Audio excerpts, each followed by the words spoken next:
오케이. 네? 네. 시작하시면 되겠습니다. 목사님 먼저 책 소개 해주시면 좋을 것 같은데요. 우리 젊은 목사에게 보내는 편지. 네. 유진 피터슨이 자기 아들, 유진 피터슨 아들이 목사예요. 목회에 도움이 되는 여러 가지 얘기를 18개의 편지로 몇 년에 걸쳐서 보냈는데, 중요한 내용은 목회자들이 목회를 하나의 어떤 기술로 무슨 말하자면 직업으로만 이해를 해서 목회를 하는 자의 어떤 인성의 발전이 없더라. 제일 많은 목회자들을 만나면서 마음에 가지게 된 생각이다. 그게 핵심이에요. 그러니까 예를 들면 우리 그때 조코비치가, 테니스 선수 조코비치가 페데러한테 윈블던에서 마지막 세트에서 뭐 어렵게 이겼는데, 그 관중들이 거의 100% 페데러 편을 들고 경기 내내 관중들이 일방적인 응원을 페데러한테 보내고, 조코비치가 득점하면 거의 침묵하고, 그런 아주 어려운 조건에서 조코비치가 이겨요. 그리고 그 우승 소감을 묻는 그 인터뷰에 이렇게 말을 했다고. 이렇게 위대한 시합을 승패로 결말을 지을 수밖에 없다는 건 사실 비극이다. 그런 말을 해요.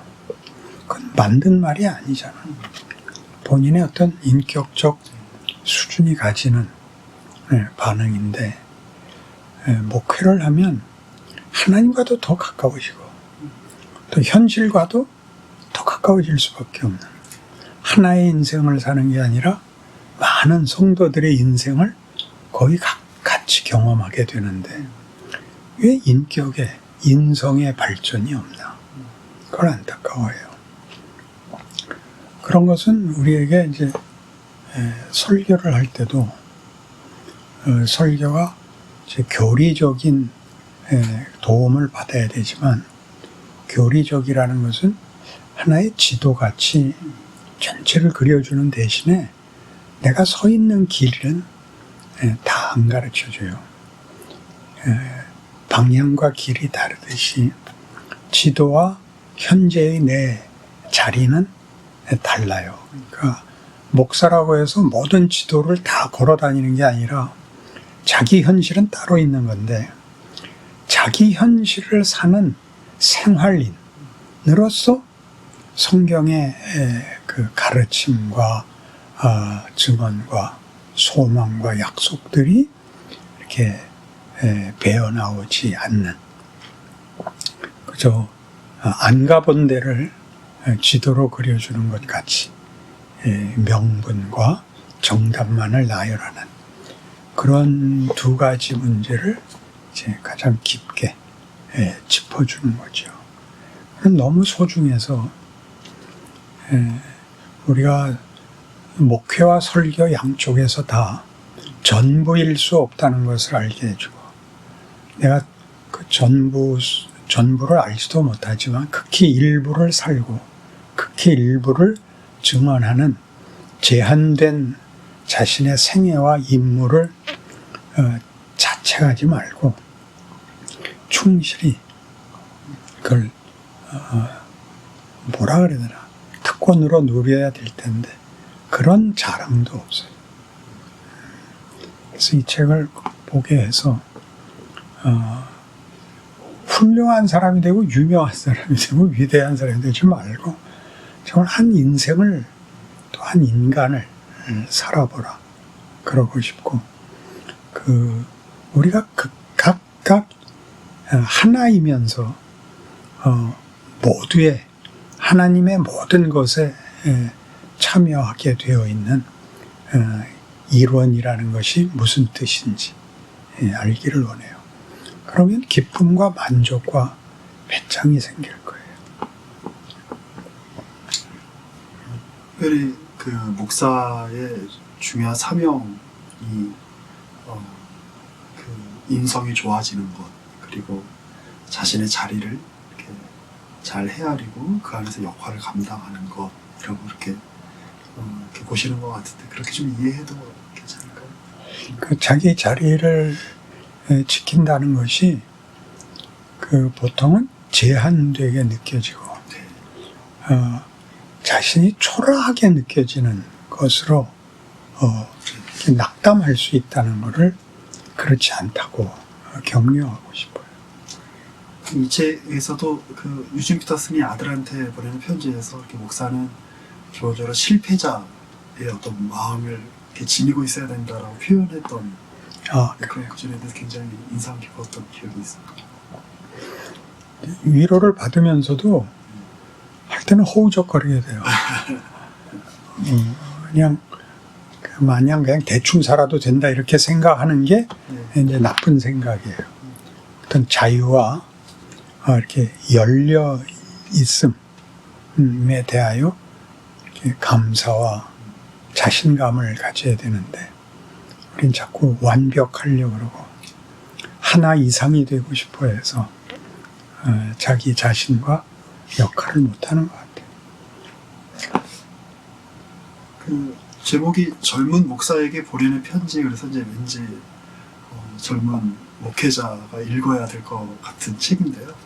이번에 11월 달 저희 남포교회 전체 교우들에게 이제 추천하시는 또 책으로 이렇게 선정을 하셨는데요. 이렇게 일반 교우분들한테 이 책을 읽어보라고 권면하시는 마음은 어떤 마음이셨습니까? 그러니까 목사에게 너무 많은 걸 요구해요. 목사가 하나님이거나 최소한 하나님의 대리자이기를 바라는데 그렇지 않다는 거. 그러니까 그렇지 않다는 거는 우리식으로는 기대만 못하다든가 부족해도 된다든가 이렇게 소극적인 표현이 아니라 그걸로 충분하다.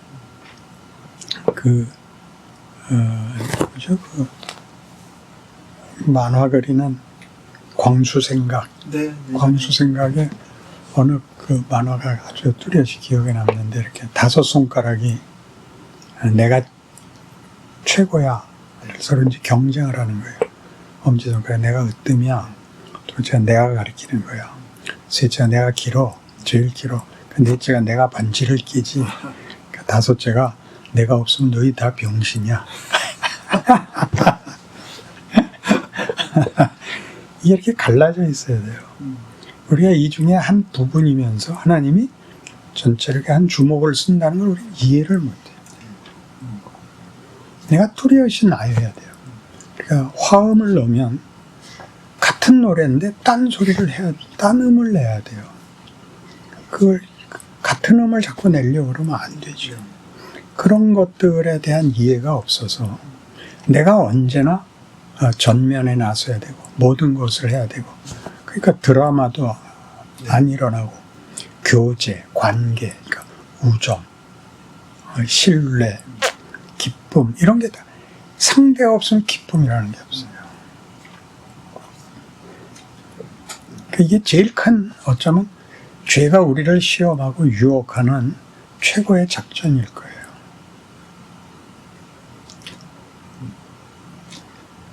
목사님께서 요즘 권면하고 싶으신 내용이 목회자들에게도 그렇고 일반 성도님들에게도 그렇고 전부가 되려 하지 말고 모든 걸 다 장악하려고 하지 말고 자기에게 주어진 역할을 성실하게 수행했으면 좋겠다는 마음이 있으신 건가요? 네. 거기는 이제 더 우리 많이 연구해야 되고 생각해야 될 부분인데 예를 들면 좋은 그림을 보면 이렇게 가슴에 어떤 기쁨과 공명이 생기는 것을 즐겨야지 저 그림이 얼만가 난 왜 저런 그림을 못 그리나 이렇게 생각하면 훨씬 난감한 거예요.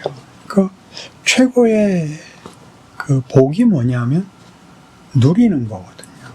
그 음식을 잘 만드는 게 아니라 잘 만든 음식을 먹는 사람이 최고로 행복한 거고, 노래를 잘 불러야 되는 게 아니라 잘 부르는 가수 그 콘서트에 가서 듣는 게 최고라고요. 하나님이 우리 모두를 위해서 몇몇 사람을 세우는 거예요. 대표적으로 모세가 그런데, 모세는 그 못난 이스라엘 백성을 40년간 광야에서 데리고 살아야 돼요. 그 모세 하나가 고생을 해서 그 많은 이스라엘 백성이 먹고 살고 자기네가 누리는 거예요. 그걸 잘 누려야죠. 훌륭한 사람들이 나오면 그 사람들한테서 하나씩 가져가면 돼요. 나는 이제 책을 보면 책 하나 보면 하나쯤 이제 얻을 게 있는데, 그 한 권을 다 봐야 하나를 얻잖아요. 그걸 누군가에게 이렇게 얘기를 해줘서 그냥 하나 들은 걸로 한 권을 넘어갈 수 있잖아요. 그 얼마나 좋아요. 앞서서 우월감을 확인하려고 그러는 바람에 우리는 이렇게 받고 누리는 이런 기쁨, 만나면 감사하고 반가운 그런 걸 놓쳤지 않나 싶어요. 요즘 목사님께서 보여주신 고급 스킬 중에 하나인 것 같습니다. 어떤 상황이나 어떤 소재나 어떤 인물을 통해서도 유익을 얻으려고 하시는 거예요. 그래요. 그래서 이거 그 설교자 열심하고 이 책하고 해서 그 일병 목회 강좌를 하실 때 이제 그럽시다. 네네. 그때 내 목회에 대해서 좀 더 오늘 간단하게 얘기한 걸 좀 더 할 테니까. 그리고 설교에 대해서도 목회의 뭐 절반이 설교니까 이렇게 합시다. 그래서 일단은 이제 설교자 열심 그냥 앞에 한 3페이지 정도 좀 이렇게 3장 정도 나눠줄 생각입니다. 그래서 거기서 이제 질문도 받고 예, 대답해 주시면 풍성한